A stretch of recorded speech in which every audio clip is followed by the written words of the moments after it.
Psychological studies show that taking in more awe-inducing adventures could do wonders for your well-being. And in a world that is still recovering from COVID lockdowns and tough news cycles, research shows that going on so-called microadventures could help you be happier.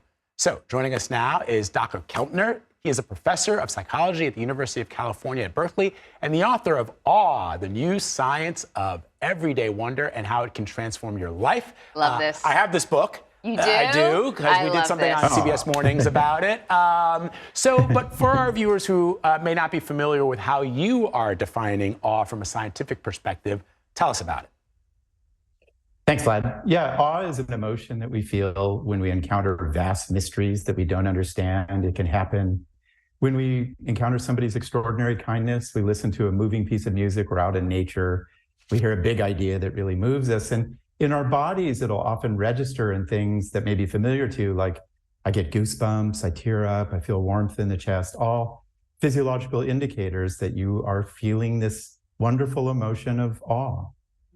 I really like this because this is something I've contemplated, right? I often go to the Jersey Shore, and I've wondered why sitting on a beach and looking out at the ocean fills me with awe every time. And I thought, maybe it has something to do with an unobstructed view of the horizon that has some like physiological impact on me, right? But you guys, you really have sort of helped me define what that feeling is. And we're not talking about like going to the Galapagos Islands or something like that. Just we're talking the about Jersey Shore. It's not just the Jersey Shore. But you're right. It's beautiful.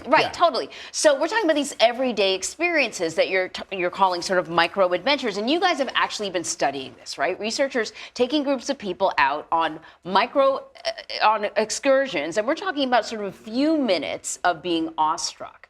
And what do you see? What impact do those experiences have on people? Yeah, the benefits of awe, and in particular to think about in the context, as Vlad said, of the pandemic and its effect on our well-being. I mean, the benefits of awe are that it helps you with heart health, it helps you with your immune system, it gives you a sense of less stress, less bodily pain, an expanded sense of time, and less loneliness. And that begs the question, how do I get this stuff, right? And it turns out, you don't have to be shot off into space, or whatever it is. You can find it right around you. We had elderly people go on an awe walk once a week, just looking for something surprising and mysterious in their neighborhood. And it gave them less physical pain over the course of 8 weeks. Wow. So I think, that's led to this whole movement of micro adventures, like finding awe, looking up at the night sky or the sunset, or so let me ask you about that, Professor, because we only have about a minute and a half left. But one of the things, I think I've spoken to you about this, Anne Marie, I've always been fascinated why, specifically as it relates to religion, in many religious beliefs, that people believe part of their religion encompasses some level of the supernatural, right? That miracles are things that, could never actually happen. And going back to as a child, I would always find that super strange, because I would say, well, life is kind of a miracle, and a flower blooming is kind of a miracle, or the Beatles singing Yesterday is kind of a miracle. How 4 young men came together to put together this music that has inspired millions of people. I find miracles every time I walk out of my door, and that's how I keep myself, as a journalist who sometimes has to cover terrible, horrible things, that's how I keep myself sort of grounded and happy. But I wondered why, as human beings, this is asking you now to put your psychology hat on, why we look for the supernatural as what is awe-inspiring, as opposed to a flower blooming. Can I add on to that? That look for the supernatural. Why do we feel good when we feel small?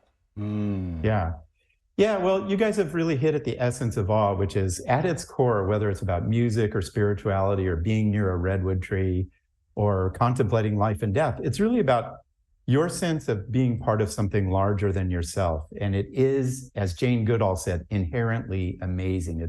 It feels a sense of comfort to be part of something larger to yourself.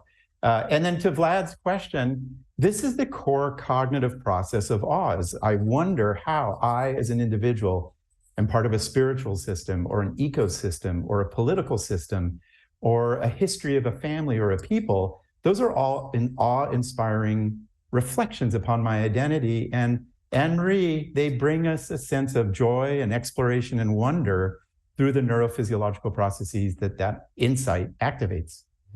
More time at the Jersey Shore is what I'm hearing. And then go to the Jersey Shore.